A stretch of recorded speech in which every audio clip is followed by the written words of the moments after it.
bonjour. Ce matin, nous sommes dans la lecture de l'Évangile selon Marc, le chapitre 3 et le verset 7. Jésus se retira avec ses disciples au bord de la mer et une grande multitude était venue de la Galilée pour le suivre. Et de Judée également, de Jérusalem, d'Idumée et au-delà du Jourdain, du pays de Tyr et de Sidon. Une grande multitude vint à lui à la nouvelle de ce qu'il faisait. Il dit à ses disciples de tenir une barque près de lui à cause de la foule qui risquait de l'écraser. Car il avait tant guéri que tous ceux qui étaient frappés de quelconque mal se jetaient sur lui pour le toucher. C'était le chaos. Les esprits impurs, quand ils le voyaient, se jetaient à ses pieds et criaient. Donc, on a des gens qui veulent tomber dessus, d'autres qui se jettent à ses pieds, qui sont démoniaques, et ils disent « Tu es le Fils de Dieu ». Et il leur commandait très sévèrement de ne pas le faire connaître. Ce qui nous laisse ici un peu sur une drôle d'interrogation, une drôle d'affirmation de la part de Jésus de ne pas le faire connaître. Notons 3 défis que le Seigneur Jésus vit. Un, sa popularité grandissante qui cause des grands assemblements de foule pour le voir, qui entendent parler de ce qu'il fait. Et c'est un défi parce qu'il est là aussi, pas juste pour la foule, mais pour prendre soin de ses disciples, les former, prendre du temps privé avec eux. Mais la foule qui les suit partout empêche qu'ils puissent prendre ce temps. De plus, on voit aussi le défi de la gestion de la foule qui veut le toucher. Pourquoi? Parce qu'on disait qu'une grande puissance sortait de lui lorsque les gens le touchaient et qu'ils étaient guéris. C'est ce que Luc ajoute.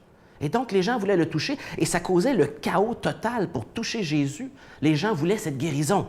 Et on ne peut pas blâmer les gens qui avaient toutes sortes de maladies, qui désiraient la guérison. Mais Jésus voulait beaucoup plus que simplement guérir les gens physiquement.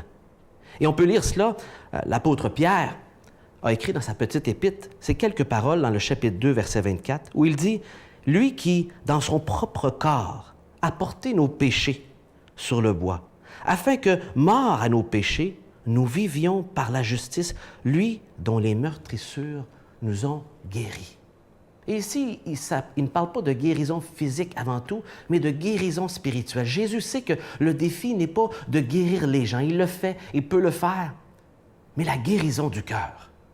La guérison du problème dans la relation entre Dieu et l'homme où ce que nous sommes coupés de lui par notre péché, notre désir d'autonomie, le rejet de Dieu, et que seulement un sacrifice approprié pour effacer nos péchés, effacer notre casier judiciaire devant Dieu, peut régler et amener une guérison spirituelle.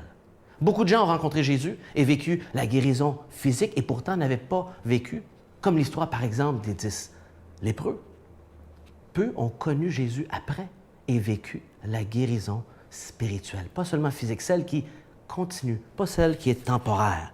Et on voit aussi un 3e défi, la gestion de ces esprits qui se jettent aux pieds de Jésus et qui veulent lui nuire en disant rapidement l'identité de Jésus. Maintenant, on se dit, ben c'est bien, il reconnaissait l'identité de Jésus, mais pourtant, ces démons ne croyaient pas en Jésus pour le suivre. Ils savaient qui il était, mais ils ne voulaient pas soumettre leur vie et vivre des changements.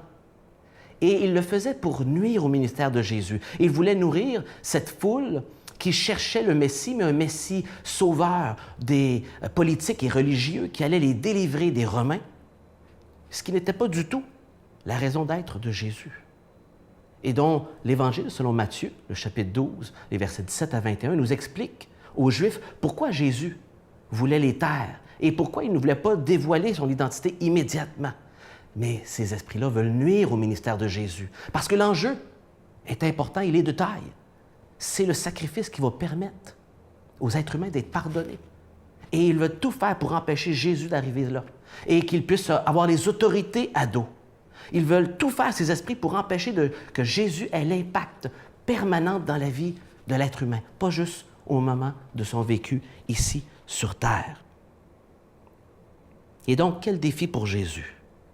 Vous savez, Jacques chapitre 2, le verset 19, cette épître nous dit ceci, « Toi, tu crois qu'il y a un Dieu, tu fais bien.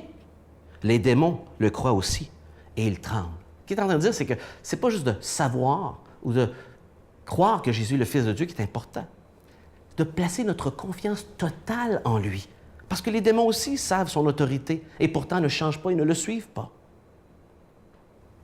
Il ajoute un peu plus loin, il dit ceci, « Ainsi en est-il de la foi. Si elle n'a pas les œuvres, elle est tout à fait morte. » Et donc Jésus invite à croire en lui, mais avec des œuvres qui vont suivre. Une foi vivante. Une foi qui, contrairement à la connaissance, amène un changement dans notre vie. Avez-vous vraiment ce matin foi en le Fils de Dieu? Que le Seigneur vous accompagne.